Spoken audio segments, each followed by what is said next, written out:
All right, let's just jump right into it. We're going to tackle one of the biggest questions in modern dating. Can you actually build chemistry, or is it just this magic thing that has to be there from moment one? We're going to get into the truth about the slow burn. I mean, does this sound familiar to you? You go on a date and the person is great. They're nice, they're interesting, they check all the boxes on paper, but you walk away thinking, I just didn't feel a spark. So what do? Do you give it another shot, or are you just wasting your time and settling? It's a huge source of anxiety for so many of us. So first up, let's just take on this idea head on. We need to talk about the myth of the spark.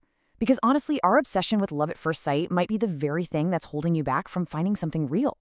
And what even is the spark, right? Well, you know the feeling. It's that instant electric jolt. Your heart starts racing, you get a little nervous, maybe your palms are sweaty. It's that wild mix of excitement and anxiety that makes your brain scream, whoa, this is it. It feels totally undeniable. But, and this is a big one, here's a little warning from Logan Uri, who's the relationship director over at Hinge. She points out that some people are just naturally amazing at creating that spark.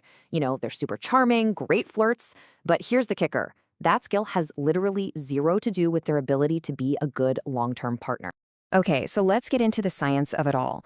What is actually happening inside our heads when we feel that intense, instant attraction? Because what that spark is really telling you, well, it might not be what you think. And this is where things get really interesting. That intense feeling we call a spark can be super misleading.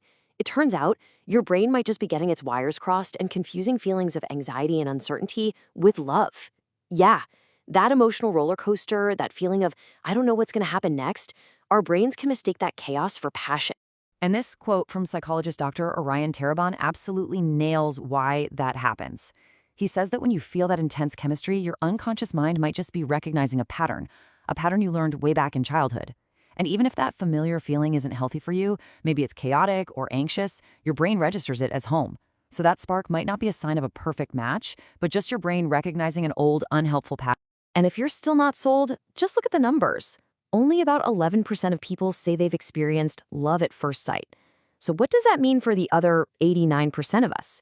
It means love is usually a slow burn. That's not the exception, that's the norm.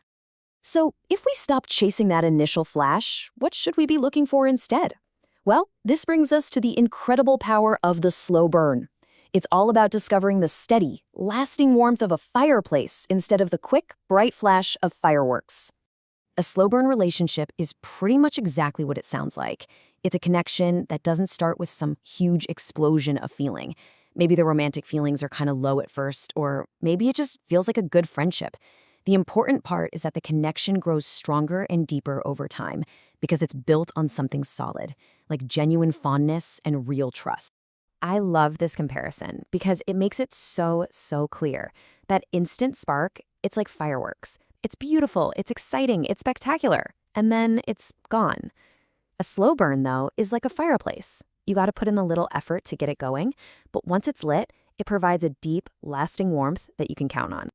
So what is it that makes a slow burn so much stronger in the long run? Well, for one, you're getting to know the real person, not some fantasy you've cooked up in your head. The whole relationship is built on a foundation of friendship and trust, not just intensity. And there's science here, too. It's called the mere exposure effect. We naturally grow to like things and people the more familiar we are with them. And what's the result of all this? The studies are clear. These relationships have way more long-term stability. Okay, so this all sounds great in theory, but how do you actually, do it? How does this change the way you date? Let's get into a really practical guide on how to give a slow burn a real shot. Here's a super simple, totally actionable rule you can start with, the 3-date minimum. Think about it. The first date is usually just a bundle of nerves for everyone. Experts say you should give any connection that seems promising at least 3 dates. That gives both of you a chance to relax, let your guard down, and actually show who you are. So on these dates, you're going to stop looking for that tingle, that spark. Instead, you're going to shift your focus and ask yourself a whole different set of questions. Things like, do they actually listen to me when I'm talking? How do they treat the waiter? Do I feel like I can be my weird, true self around them? Do we line up on the big stuff, our core values? And maybe one of the most important ones, do they make me laugh? These are the things that actually predict a healthy, lasting relationship. Look, building real chemistry isn't a passive thing that just happens to you. It's an active process. It takes patience, first and foremost. It means creating actual opportunities to connect, doing an activity together, not just interviewing each other over drinks. It means being open, being vulnerable, and really paying attention to how this person makes you feel. And most of all, you have to be willing to challenge your old ideas about what love is supposed to feel like. Now let's be crystal clear about something. Being patient and giving a slow burn a chance does not mean you should ignore red flags. A slow burn is never an excuse for someone being disrespectful or dishonest or making you feel unsafe. Those are always a walk away now situation. But if you're seeing the green lights, if they're consistently kind, if you feel comfortable and respected, if your values seem to line up, that's your cue to keep exploring, even if the fireworks haven't gone off yet. So what this all really boils down to is getting the difference between two very important and very different things: chemistry and compatibility. And I think this is the absolute best way to think about it. Chemistry, that's the icing. It's sweet, it's exciting, it's what grabs your attention. But compatibility, that's the cake. That's the substance, the shared values, the mutual respect. And let's be real, you cannot build a relationship on a pile of icing. You need the cake. So here's the bottom line. The goal isn't to settle for a connection with zero chemistry. No way. You absolutely deserve both chemistry and compatibility. The big takeaway here is that chemistry isn't some fixed magical thing. It can, and often does, grow over time when it's built on a solid foundation of friendship and trust.